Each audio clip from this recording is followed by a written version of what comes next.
जो इल्ज़ाम लगाए हैं कुछ छिछोरे लोगों ने, गंदी सोच रखने वाले लोगों ने, मैं उनका मुकाबला करूंगा, मैं झूठ का मुकाबला करूंगा। जब कोई एक दरखास्त लेके पेश होता है पुलिस के सामने गंभीर इल्ज़ाम लगाकर, तो पुलिस की कानूनी ड्यूटी बनती है कि उसकी एफआईआर दर्ज करें। पुलिस ने अपनी ड्यूटी का पालन किया है, एफआईआर दर्ज की है, मैं इसका स्वागत करता हूँ, वेलकम करता हूँ। अब असली काम शुरू होगा, इन्वेस्टिगेशन। उसमें चंद रोज में सच और झूठ का लोगों को पता लग जाएगा। और साथ में जो लोग ये जिन्होंने करवाया है उनको भी ये सोचना होगा कि ये बहुत सीरियस एलिगेशन है। जो एक मरहूम आत्मा को, जो हमारे दिल को ठेस पहुंचाई है, उनके हवाले से जो एलिगेशन लगाए हैं, ये भी एक बहुत सीरियस ऑफेंस है। तो पुलिस देखेगी कि कानून का शिकंजा किस तरफ जाता है। तो दिन बता सकते हैं क्या कुछ हुआ था? मेरा बेटा देखिए एक पेशेंट था, 18 साल की उसकी हिस्ट्री है, रिकॉर्डेड हिस्ट्री है, नॉन हिस्ट्री है, पूरी पंजाब पुलिस को पता है।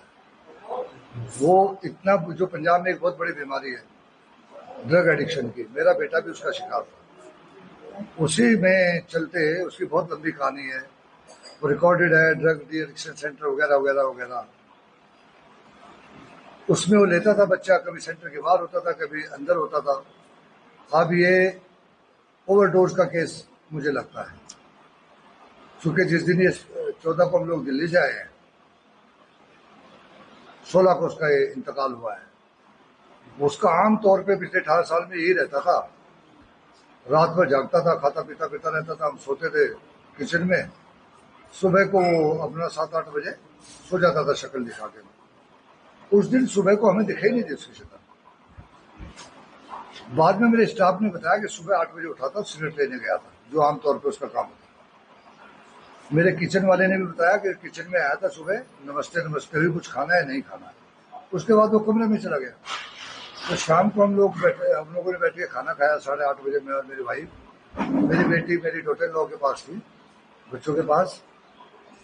तो उसके बाद कहते अखिल को देखा, आज उठा नहीं है, 8:30 बज गए। अब तो इन्होंने जाके दरवाजे खटखटाए, मेरी वाइफ ने और मेरी बेटी ने। उसके कमरे में दरवाजे से कोई रेस्पॉन्स नहीं आई। आमतौर पे वो ऐसा करता था, नहीं बोलता था, जानबूझ के भी नहीं बोलता था। फिर ये बाहर से धमकाते थे कि अगर आप नहीं बोलोगे पुलिस को बुलाएंगे, डी एडिक्शन भेजेंगे। उस दिन कोई रेस्पॉन्स नहीं आई। फिर पीछे के रास्ते से लॉबी से गए, पीछे का दरवाजा था, वो दरवाजे की चटकनी नहीं लगी थी। तो मेरी बेटी ने देखा जाके, वो तो ही वॉज नो मोर। फिर उसके बाद क्या होता है, एक बेटा जिसका चला जाए घर में, जो मातम होता है, मुझे पता था ही इज नो मोर। को इमीडिएटली हम लोग हॉस्पिटल लेके गए, मलेरकोट सेक्टर 6 पंचकुला हॉस्पिटल। वहां पर उन्होंने चेक किया, ईसीजी वगैरह कोई इसकी, बट वो ही वॉज नो मोर। उसके बाद मेरे घर वालों ने कहा पोस्टमार्टम नहीं कराएंगे। मैंने जिद की कि पोस्टमार्टम मैंने कराना है, पोस्टमार्टम कराना है, क्योंकि मुझे पता था बच्ची की एक वीडियो निकली उस हालत में। साइकोटिक पेशेंट था। साइकोटिक पेशेंट अगर आप समझते हो, किसी डॉक्टर से पूछना, उसे कोई होश नहीं होता वो क्या बोल रहा है क्या नहीं बोल रहा है। उसे वो चीजें दिखती हैं जो नहीं है, वो सुनती है जो नहीं बोली जा रही, उन चीजों पर यकीन करता है जो नहीं है। ये सब कुछ होता है।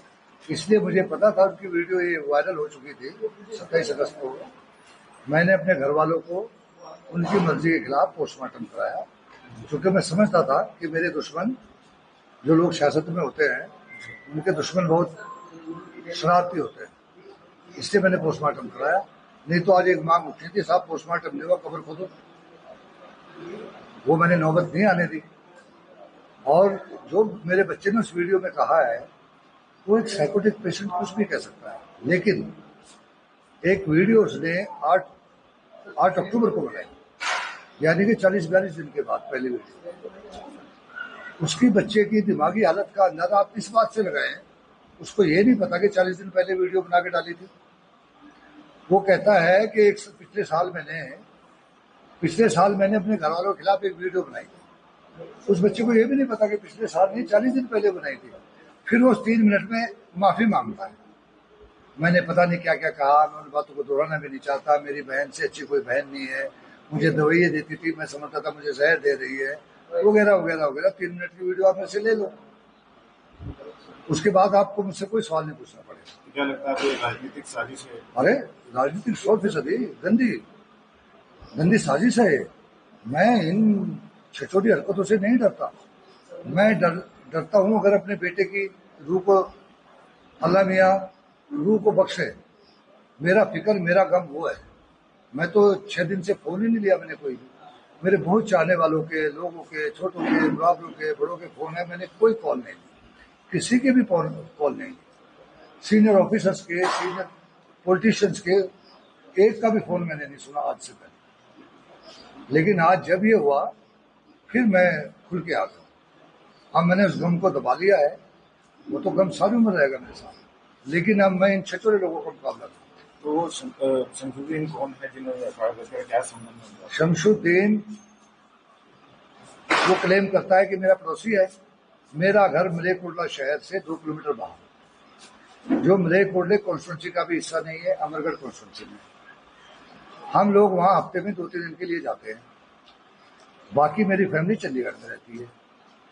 मेरे चंडीगढ़ घर में पिछले 25 साल में मेरा बेटा, उसकी आदतों की वजह से हम लोग उसे मलेरकोटला नहीं ले जाते थे, बहुत कम ले जाते थे। इन 25 साल में अगर टोटल उनका मैं मलेरकोटले में 5-7 बार वो मलेरकोटले में गया हूँ।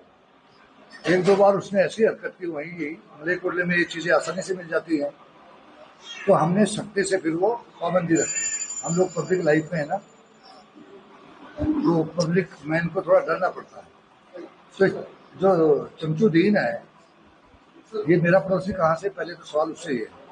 दूसरा, मैंने सुना वो कहता मेरा रिश्तेदार है। अच्छा, मेरा रिश्तेदार बताया तो सही, कब से रिश्तेदार हुआ मेरा, कभी मुझे मिला है? एक बार किसी 2-3 लोगों को साथ लेके आया था सिफारशी, जब मैं डीजीपी ह्यूमन राइट्स कमीशन था। केस ने बैंक फ्रॉड का केस है, इस पे करोड़ों का, उसमें मदद के लिए आया था। मैंने साफ मना किया था, मैं ऐसे केस में मना नहीं करता हूँ। उसकी हिस्ट्री ये है, जो एमएलए हमारे खिलाफ जीता है उसका एक पीए था, 3.5 साल तक उसका पीए रहा। 8 महीने पहले तकरीबन स्पोर्ट्स ने निकाल दिया। पता लगा लोगों से कि हाई कमांड का हुक्म मिला, उनकी पार्टी के हाई कमांड का, एमएलए साहब को, जमीलुर रहमान साहब को, कि इसने बहुत दुनिया लूट ली, इसको फौरन निकालना। सच जमीलुर रहमान जानता है या वो जानता है? ये 8 महीने से वहां से निकाल दिया गया, निष्कासित है वहां से, उसके दरबार से। अब ये किसी एक और पॉलिटिकल पार्टी के बड़े लीडर के हाथों में खेल रहा है। मैं उसका नाम नहीं लूंगा अभी, वक्त आने पे मैं उसको भी पर्दाफाश करूंगा उसका भी। पोस्टमार्टम रिपोर्ट, प्रिलिमिनरी रिपोर्ट आई है, ओवरडोज उसमें लिखा है, ओवरडोज। बाकी विशेरा भेज दिया गया है, विशेरा में पता लगेगा, बाकी उसमें टाइम लगता है रिपोर्ट आने में। पंचकुला में तो मोबाइल नंबर पंचकुला में है सेक्टर पीस ऑफ माइंड ना, सेक्टर